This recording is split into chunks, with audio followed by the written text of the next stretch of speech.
Driving का डर। कभी मेरी तलब कच्चे घड़े पर पार उतरती है, कभी महफूज कश्ती में सफर करने से डरता हूं। फरीद पर्वती। भूली हुई यादों को पाने के लिए मन के कलदार को स्मृति की नदी में फेंकना पड़ता है। डुबकी मारो तो हर बार कुछ नया हाथ आता है। मैं अब भुलक्कड़ होता जा रहा हूं और मुझ पर यह डर और हावी होता जा रहा है कि अब भूला कि तब भूला। इन डरों से इतर एक और डर है मेरे भीतर, वह है ड्राइविंग का डर।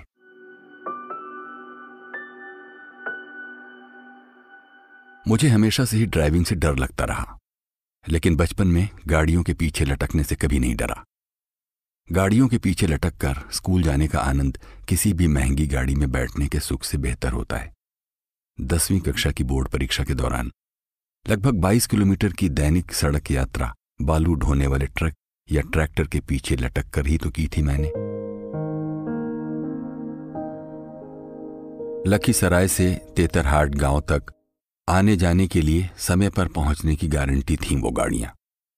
कई बार तो साइकिल के हुक को अलग अलग ट्रैक्टरों और ट्रकों में फंसाकर भी यात्राएं की हैं।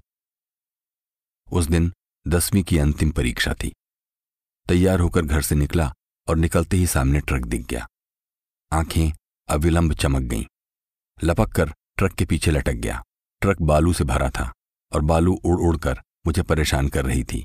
जब बालू की ये मार बर्दाश्त से बिल्कुल बाहर हो गई, तब उससे छुटकारे के लिए ट्रक के ऊपर चढ़कर बैठ गया। चलते ट्रक पर हवाओं के झोंके आपको अलादीन के कालीन पर बैठने का दिव्य अनुभव प्रदान करते हैं। ट्रक के अनचाहे ब्रेक रह रह कर हिचकोले भी देते रहे, पर मन फिर कालीन पर उछल कर बैठ जाता। लेकिन इस बीच ड्राइवर की नजर मुझ पर पड़ चुकी थी। ट्रक तेतरहाट गांव पहुंचने ही वाला था कि लगा ड्राइवर के मन में कुछ और ही चल रहा है। उसने ब्रेक लगाने के बदले अपनी स्पीड बढ़ा दी। मुझे दिन में तारे नजर आने लगे। अचानक प्रश्नों की बौछार हुई। अब परीक्षा का क्या होगा? कैसे नीचे उतर पाऊंगा? ये सब सोच ही रहा था कि मेरी नजर एक लोहे के सरिये पर पड़ी जो ट्रक के ऊपर वाले डेक पर रखा था। मैंने छड़ को ट्रक के सामने वाले शीशे के सामने पेंडुलम की तरह लटका दिया। पेंडुलम की तरह छड़ लटकाते ही सुई अटक गई और इसी के साथ मन चले ड्राइवर की मस्त चाल खुद ढीली पड़ने लगी। उसे समझ में आ चुका था कि अगर ट्रक नहीं रुका तो मैं फ्रंट ग्लास फोड़ दूंगा। उस दिन ड्राइवर का रुकना मेरी जिंदगी के आगे चलने का संकेत लेकर आया था। एक बार ऐसा भी हुआ कि मुंगेर जाने की जिद में साइकिल से ही मुंगेर पहुंच गया। मां की डांट के कारण ट्रेकर की छत पर बैठ गया। मुंगेर ननिहाल है और वहां जाने का नशा हमेशा बना रहता। एक आध बार तो मां को बिना बताए ही भाग गया। इस बार भी कुछ ऐसा ही मामला था, लेकिन ड्राइवर ने देख लिया। उसने डांटते हुए नीचे उतरने को कहा तो मैं चुपचाप उतरकर ट्रेकर के भीतर ही दुबक लिया। याद नहीं कि पॉकेट में पैसा था भी या नहीं। ट्रेकर की छत की ओर भीतर से जो रॉड लगी हुई थी, जो सड़क की लचक से बचने के लिए पकड़ने में काम आती है, झटके से बचने के लिए मैंने उसे पकड़ लिया। सब कुछ सामान्य ही चल रहा था कि सूर्यगढ़ा आते ही लोगों की भीड़ घुस गई और अपने अक्से बक्से छत पर रखने लगी। कुछ लोग गरियाते हुए छत पर बैठ गए और इसी क्रम में जहां पर मैंने रॉड को पकड़ा था वहीं ऊपर किसी भारी चीज के रखने से छत की टीन दब गई और इसी के साथ रॉड और टीन के बीच मेरी उंगलियां आ गईं। मैं दर्द से बिलबिला उठा। मेरी चीख सुनने के बाद भी ट्रेकर का ड्राइवर रुकने का नाम नहीं ले रहा था और मैं लगातार चीखे जा रहा था, दर्द और गुस्से से एक साथ भरी हुई चीख। भला हो सामने बैठे एक बड़ी मूंछ वाले चाचा का, जिनके गरियाते ही ट्रेकर रुक गया और ड्राइवर ने मुझे गुस्से में वहीं उतार दिया। आगे की 15 किलोमीटर की यात्रा मुझे पैदल करनी पड़ी। जब मुंगेर पहुंचा तो सूरज पश्चिम में ढल चुका था। खैर, मेरी खूब खातिरदारी हुई। चोट लगने का पूरा हर्जाना नानी से वसूल किया गया। बढ़िया खाना, पाचक और बड़का गुपचुप सफेद मटर के छोले से भरा, जो रात को ठेले पर आवाज देते हुए बेचा जाता था, छक कर खाया। बब्बा आए तो बेकापुर की रबड़ी मलाई लेते हुए आए। मुझे और क्या चाहिए था? खा पीकर मानो जिंदगी जैसी गुलजार हो गई। आपको पता ही है, खुशियां ज्यादा देर ठहरती कहाँ हैं, वही हुआ। अगले दिन बब्बा दुकान जाने से पहले अचानक पूछ बैठे कि स्कूल कब तक बंद है, तो मुंह से सच बाहर निकल आया कि स्कूल तो खुला हुआ ही है। सुनते ही बब्बा को संदेह हो गया कि मैं भाग कर आया हूं। फिर क्या था, अपना संदेह दूर करने की मंशा से उन्होंने कुरेदना शुरू कर दिया, जिसके आगे मैं ज्यादा देर तक टिक नहीं पाया। पता चलते ही 10 का नोट मेरे हवाले कर दिया गया और अपनी प्यारी बेटी यानी मेरी मां के ख्याल की भरपूर सीख दी गई। आदेश पारित हुआ कि अगली लोकल मतलब केजे कीउल जमालपुर लोकल से प्रस्थान कर लो।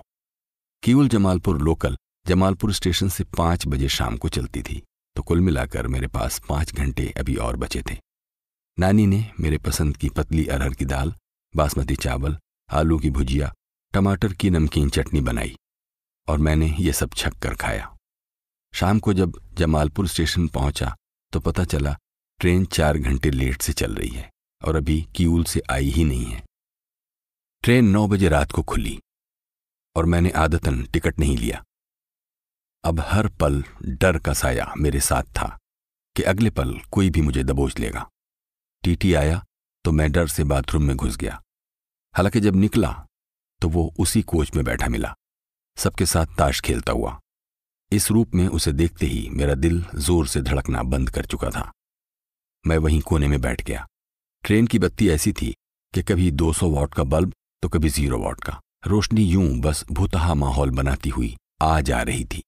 स्टेशन दर स्टेशन चेन पुलिंग ने ट्रेन को रात 12 बजे कीउल पहुंचाया। देखते ही देखते पूरा डिब्बा खाली हो गया। मैं आराम से अंत में उतरा। मेरे मन में यही आ रहा था कि बाहर निकलने से पहले देख लिया जाए कि स्टेशन पर चेकिंग कैसी है। मेरे हाथ में एक थैले के सिवाय और कोई चीज नहीं थी। लखीसराय जाने के लिए रात को पुल पैदल पार करना पड़ता है और अकेला न रह जाऊं इस लिहाज से मैं झटक कर चलने लगा। पुलिया की तरफ जाने के लिए स्टेशन के अंडरपास के बगल से पटरी क्रॉस करनी पड़ती है, पर बीच में ही एक टीटी ने मुझे धर दबोचने के लिए हाथ आगे बढ़ाया। शायद मेरे चेहरे पर लिखा था बिना टिकट यात्री। अचानक सामने आया टीटी मुझे साक्षात यमराज प्रतीत हुआ। भय से मेरे प्राण सूख गए और उसकी पकड़ से बचने के लिए मैं पटरी की तरफ कूद गया। टीटी मेरी ओर लपक कर नीचे पटरी की ओर उतरा तो मैं फुर्ती से फिर से स्टेशन के प्लेटफॉर्म पर चढ़ गया और बिजली की गति से बेतहाशा दौड़ने लगा। सामने वही लोकल दिखी तो मैं वापस उसी ट्रेन के डिब्बे में घुस गया। न जाने क्या मेरे दिमाग में चल रहा था, पर मेरी सांस मेरे बस में रहने को तैयार नहीं थी। मैं पीछे के डिब्बे तक भागता हुआ बीच में ही किसी सीट के नीचे छुप गया। खौफ क्या होता है उस दिन पता चला। दम साधे कुछ समय तक वहीं सीट के नीचे लेटा रहा। कुछ आहटें नजदीक आकर निकल गईं, पर मैं दम साधे वहीं पड़ा रहा। इसी अवस्था में लगभग 2 घंटे बीत गए। तब अपना सिर बाहर निकालकर देखा, कहीं कोई है तो नहीं। कहीं कोई नहीं दिखा। अब मैं पीछे से स्टेशन के तीसरे प्लेटफॉर्म की तरफ निकल गया और एक सांस में पुल की तरफ भागा। प्रकाश सिंह का नाम अब याद आ रहा था। जब याद आना था तब सिट्टी पिट्टी गुम थी। डरते डरते पुल पार करने के बाद लखीसराय के सुनसान पुराने बाजार की ओर उतरा। वहां कोई बस ट्रेकर नहीं था। मैं चुपचाप हनुमान चालीसा पढ़ते हुए अपने घर के रास्ते पैदल चलने लगा। पंजाबी मोहल्ले वाली गली के पहले तक मैं अपनी धुन में आराम से गाते हुए आगे बढ़ रहा था कि अचानक मुझ पर 2 कुत्तों ने पीछे से हमला कर दिया। वहीं पास में मछली बाजार था जो कई कुत्तों के लिए पनाह घर से कम नहीं था। मेरी सांस जो अभी बनी ही थी उखड़ गई। मैं फिर से मिल्खा सिंह बन गया। ईश्वर का लाख लाख शुक्र है कि सामने कुछ दूरी पर ही सब्जी मंडी की ट्रक खड़ी दिख गई, जिससे रात में आलू उतारा गया था। मैं डाला पकड़कर एक ही छलांग में ट्रक के भीतर पहुंच गया।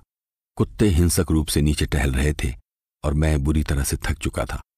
मैंने थैले का तकिया बनाया और उन्हीं आलू के बोरों से झड़ी मिट्टी और आलू के छिलकों से बनी तह के ऊपर लेट गया। कुछ ही देर में निंदिया रानी मुझे पालना झुला रही थी। शायद तब तक सुबह के 4 बज चुके होंगे। नींद इतनी गहरी थी कि पता ही नहीं चला कि कब नींद का झूला उछाल मारने लगा, और जब अगली हिचकी आई तो ट्रक अस्पताल के सामने से होकर जमुई मोड़ की तरफ मुड़ चुका था। ये सब देखकर मेरी सांस फिर से अटक गई।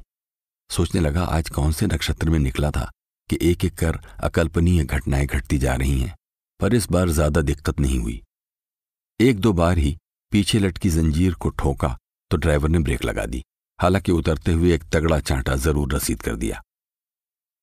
जो कसर रह गई थी उसकी भरपाई घर पहुंचते ही मां की चप्पल ने की और फिर पूरा दिन सूजा हुआ मुंह लिए घूमता रहा। घर पर कोई भी बीती रात की घटना पर यकीन ही नहीं कर रहा था। वो स्वच्छंद आज़ादी यायावरी के साथ उन्मुक्त वास्तविकताओं को चखने और अनकही बातों को गांठ में बांधने के दिन थे। उन सारी भावनाओं के उद्वेग को पोटली में बांधकर जीवन के सफर में क्रमशः अपने आप को सूटकेस, अटैची और अंत में लैपटॉप में बंद करता चला गया। सफर ने अलग ही गति पकड़ ली थी। महीने और वर्ष तेजी से बीतते जा रहे थे। अब समय ने एक दशक की करवट ले ली है और मैं इन दिनों एक सरकारी मुलाजिम बनकर कोलकाता शहर और इसकी हवा में तैर रहा हूं। साइकिल से शुरू हुआ सफर अब अपनी गाड़ी तक पहुंच चुका है, पर जो आज भी नहीं बदला वो ये कि मुझे अब भी ड्राइविंग से उतना ही डर लगता है। पर कभी कभी जिस बात से आपको ज्यादा डर लगता हो, मुकद्दर आपकी किस्मत की लकीर को उसी सिरे से जोड़ देता है। गोल्फ खेलने के लिए ड्राइवर को सुबह सुबह बुलाना ना पड़े, इसलिए खुद ही ड्राइव करने लगा। धीरे धीरे पुराने डर पर गाड़ी चलाने की उमंग का लिहाफ चढ़ गया। आदतन अब मैं सड़क पर आते जाते बच्चों को देखकर मुस्कुरा देता। अचानक चौराहे पर बिक रहे सारे बलून खरीद लेता। खुशी की नन्ही तरंगे मेरे सीने में बिना दस्तक दिए प्रवेश कर जाती। अब ये रोज का सिलसिला बन गया। आदतें इतनी बिगड़ी कि रास्ते में हर आने जाने वाले जो बिना सिग्नल के रास्ता पार करना चाहते, उन्हें देखते ही मेरी गाड़ी रुक जाती और वो मुझे प्यारी सी मुस्कुराहट रिटर्न गिफ्ट की तरह देते हुए गुजर जाते और मैं थोड़ा और मंत्रमुग्ध हो जाता। इन सभी में कहीं ड्राइविंग के डर ने बैक सीट ले ली थी। उस दिन रविवार की एक खुशनुमा सुबह थी। गोल्फ क्लब मुझे अपनी तरफ खींचे जा रहा था। मैं अपनी ही रौ में था। आश्चर्य और आनंद दोनों मिलकर मुझे बेआवाज मंत्रमुग्ध किए जा रहे थे और हाथ बंधे थे गियर और स्टीयरिंग के साथ। अचानक देखता हूं कि एक महिला एक बच्ची के साथ तेज कदमों से ग्रीन सिग्नल होने के बावजूद सड़क पार करने की हड़बड़ी में है और आदतन मैं कोशिश करता हूं अपनी गाड़ी रोककर उन्हें सड़क पार करने देने की। मेरी गाड़ी के ब्रेक की आवाज उस सड़क पर चीखती चली जाती है और ठीक उनके सामने रुकती है। दोनों घबराहट में परेशान पर मोहक शुक्रिया भाव से मुझे देख मुस्कुराती हैं। मैं भी मुस्कुरा देता हूं। एक पल का फासला बीता कि तभी अचानक एक और ब्रेक की चिचियाती हुई आवाज बाएं कान को सुन्न करने की कोशिश करती है। मेरी नजर बाएं बैकव्यू मिरर पर पड़ती है, जिसके ऊपर कुछ सुर्ख, गीली, ताजा लकीरें टपक रही होती हैं। पल भर की देरी में हादसा हो चुका था। समीप से निकल रही एक दूसरी गाड़ी असमय उभरी परिस्थिति में समय पर ब्रेक नहीं लगा सकी थी। मैं अपनी ड्राइविंग सीट से भय में लिप्त कूद पड़ता हूं और 2 कदम चलते ही बुत बन जाता हूं। बच्ची अभी भी मां की उंगली थामे है, लेकिन मां की आंखें पत्थर की तरह जम गई हैं। देह अंतिम सांस के झटके ले रही है और ममत्व अब तक आंखों में शायद जिंदा है। पथराई आंखें बोल रही थीं, अच्छी आदतें, अच्छे परिणाम, यह हर बार संभव नहीं है भाई। धूल से जमे शीशे पर अब वाइपर चल रहा है और ड्राइविंग का डर फिर से वापस मुझे घेरने लगा है। कुछ और सबक हमको जमाने ने सिखाए, कुछ और सबक हमने किताबों में पढ़े थे। हस्ती मल हस्ती।